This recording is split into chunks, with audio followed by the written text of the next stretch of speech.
श्रीमद् वाल्मीकीय रामायण बालकांड 15वां सर्ग 34 श्लोक। सारांश। ऋष्यशृंग द्वारा राजा दशरथ के पुत्रेष्टि यज्ञ का आरंभ, देवताओं की प्रार्थना से ब्रह्मा जी का रावण वध का उपाय ढूंढ निकालना तथा भगवान विष्णु का देवताओं को आश्वासन देना। आरंभ। ओम श्री गणेशाय नमः। ओम श्री सीतारामचंद्राभ्याम नमः। श्लोक 1 से 10। महात्मा ऋष्यशृंग बड़े मेधावी और वेदों के ज्ञाता थे। उन्होंने थोड़ी देर तक ध्यान लगाकर अपने भावी कर्तव्य का निश्चय किया। फिर ध्यान से विरत हो वे राजा से इस प्रकार बोले। महाराज, मैं आपको पुत्र की प्राप्ति कराने के लिए अथर्ववेद के मंत्रों से पुत्रेष्टि नामक यज्ञ करूंगा। वेदोक्त विधि के अनुसार अनुष्ठान करने पर वह यज्ञ अवश्य सफल होगा। यह कहकर उन तेजस्वी ऋषि ने पुत्र प्राप्ति के उद्देश्य से पुत्रेष्टि नामक यज्ञ प्रारंभ किया और श्रौत विधि के अनुसार अग्नि में आहुति डाली।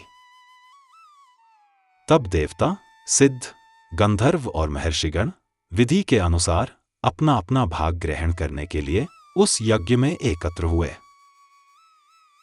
उस यज्ञ सभा में क्रमशः एकत्र होकर दूसरों की दृष्टि से अदृश्य रहते हुए सब देवता लोक कर्ता ब्रह्मा जी से इस प्रकार बोले। भगवान, रावण नामक राक्षस आपका कृपा प्रसाद पाकर अपने बल से हम सब लोगों को बड़ा कष्ट दे रहा है। हमें इतनी शक्ति नहीं है कि अपने पराक्रम से उसको पराजित कर सके।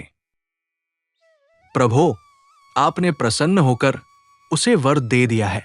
तब से हम लोग उस वर का सदा समादर करते हुए उसके सारे अपराधों को सहते चले आ रहे हैं। उसने तीनों लोकों के प्राणियों के नाक में दम कर रखा है। वो दुष्टात्मा जिनको कुछ ऊंची स्थिति में देखता है उन्हीं के साथ द्वेष करने लगता है। देवराज इंद्र को परास्त करने की अभिलाषा रखता है। आपके वरदान से मोहित होकर वो इतना उद्दंड हो गया है कि ऋषियों, यक्षों, गंधर्वों, असुरों तथा ब्राह्मणों को पीड़ा देता और उनका अपमान करता रहता है। सूर्य उसको ताप नहीं पहुंचा सकते, वायु उसके पास जोर से नहीं चलती तथा जिसकी उत्ताल तरंगे सदा ऊपर नीचे होती रहती है। वो समुद्र भी रावण को देखकर भय के कारण स्तब्ध सा हो जाता है, उसमें कंपन नहीं होता। श्लोक 11 से 21। वो राक्षस देखने में भी बड़ा भयंकर है। उससे हमें महान भय प्राप्त हो रहा है। अतः भगवान, उसके वध के लिए आपको कोई ना कोई उपाय अवश्य करना चाहिए।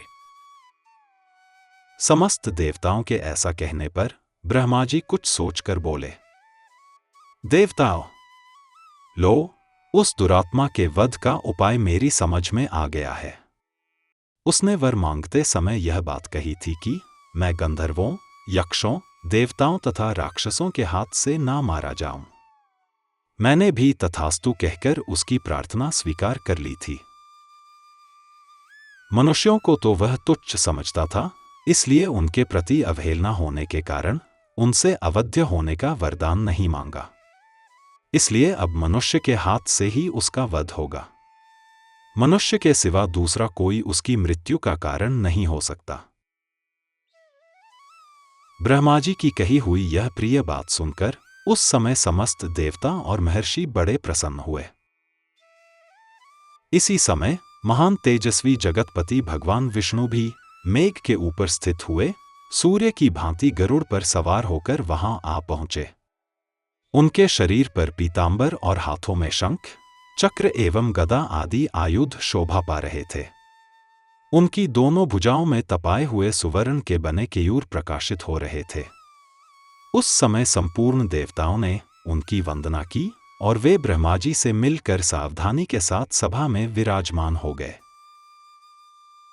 तब समस्त देवताओं ने विनीत भाव से उनकी स्तुति करके कहा।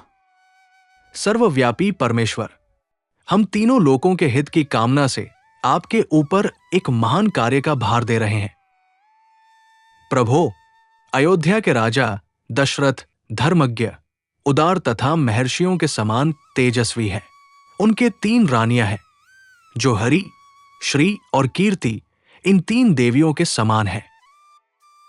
विष्णुदेव, आप अपने 4 स्वरूप बनाकर राजा की उन तीनों रानियों के गर्भ से पुत्र रूप में अवतार ग्रहण कीजिए। इस प्रकार मनुष्य रूप में प्रकट होकर आप संसार के लिए प्रबल कंटक रूप रावण को, जो देवताओं के लिए अवध्य है, समर भूमि में मार डालिए। श्लोक 22 से 30। वो मूर्ख राक्षस रावण अपने बढ़े हुए पराक्रम से देवताओं, गंधर्वों, सिद्धों तथा श्रेष्ठ महर्षियों को बहुत कष्ट दे रहा है। उस रौद्र निशाचर ने ऋषियों को तथा नंदनवन में क्रीड़ा करने वाले गंधर्वों और अप्सराओं को भी स्वर्ग से भूमि पर गिरा दिया है।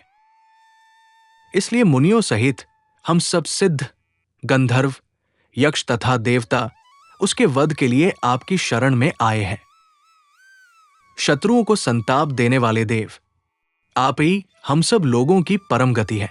अतः इन देवद्रोहियों का वध करने के लिए आप मनुष्यलोक में अवतार लेने का निश्चय कीजिए। उनके इस प्रकार स्तुति करने पर सर्वलोक वंदित देव प्रवर देवाधिदेव भगवान विष्णु ने वहां एकत्रित हुए उन समस्त ब्रह्मा आदि धर्मपरायण देवताओं से कहा, देवगण, तुम्हारा कल्याण हो। तुम भय को त्याग दो। मैं तुम्हारा हित करने के लिए रावण को पुत्र, पौत्र, अमात्य, मंत्रियों और बंधु बांधवों सहित युद्ध में मार डालूंगा। देवताओं तथा ऋषियों को भय देने वाले उस क्रूर एवं दुर्धर्ष राक्षस का नाश करके मैं 11,000 वर्षों तक इस पृथ्वी का पालन करता हुआ मनुष्य लोक में निवास करूंगा। देवताओं को ऐसा वर देकर मनस्वी भगवान विष्णु ने मनुष्य लोक में पहले अपनी जन्मभूमि के संबंध में विचार किया। श्लोक 31 से 34। इसके पश्चात कमल नयन श्री हरि ने अपने को 4 स्वरूपों में प्रकट करके राजा दशरथ को पिता बनाने का निश्चय किया। तब देवताओं, ऋषियों, गंधर्वों, रुद्रों तथा अप्सराओं ने दिव्य स्तुतियों के द्वारा भगवान मधुसूदन का स्तवन किया। वे कहने लगे, प्रभो, रावण बड़ा उद्दंड है। उसका तेज अत्यंत उम्र और घमंड बहुत बढ़ा चढ़ा है। वो देवराज इंद्र से सदा द्वेष रखता है। तीनों लोकों को रुलाता रहता है। साधुओं और तपस्वीजनों के लिए तो वो बहुत बड़ा कंटक है। अतः तापसों को भय देने वाले उस भयानक राक्षस को आप जड़ से ही उखाड़ डालिए। उपेंद्र, सारे जगत को रुलाने वाले उस उग्र पराक्रमी रावण को सेना और बंधु बांधवों सहित नष्ट करके अपनी स्वाभाविक निश्चिंतता के साथ अपने ही द्वारा सुरक्षित उस चिरंतन वैकुंठ धाम में आ जाइए, जिसे रागद्वेष आदि दोषों का कलुष कभी छू नहीं पाता है। इस प्रकार श्री वाल्मीकि निर्मित आर्ष रामायण आदि काव्य के बालकांड में 15वां सर्ग पूरा हुआ। Presented by Dr. T.K. Bansal, a blind scientist. Please like and share this video, and don't forget to subscribe my channel. Jai Shri Ram.